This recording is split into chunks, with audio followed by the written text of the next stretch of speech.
Thank you for everybody who came here. Effort, I know, to all of you to come here. Mm. I am here in front of you, first and last time. Um, I am so shameful to talk, but I need to. I just want to say thank you for the 6 years being here in King Abdullah Hospital.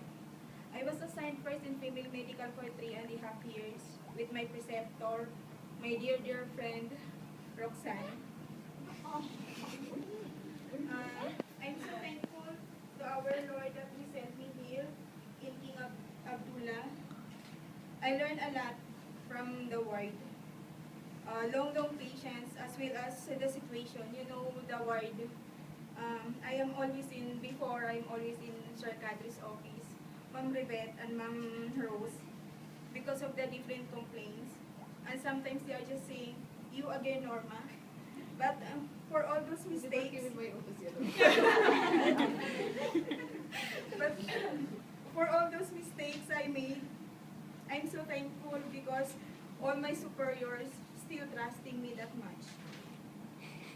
April 2011, when I received my redeployment letter to ICU, at first I am so hesitant to come to work. But because of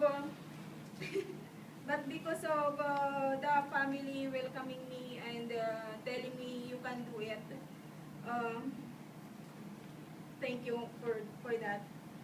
I becoming to love the ICU and learning every day with my preceptor Jessie and all my colleagues.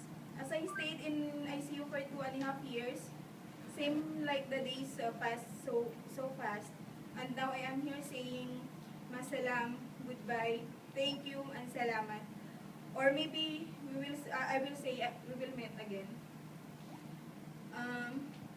To those my colleagues who are staying with me even in my toxic days, thank you so much. Who given me the trust and love for my work. You helped me a lot as a person, as a professional. Thank you for 6 years in King Abdullah. Personal, ma'am. Thank you very much.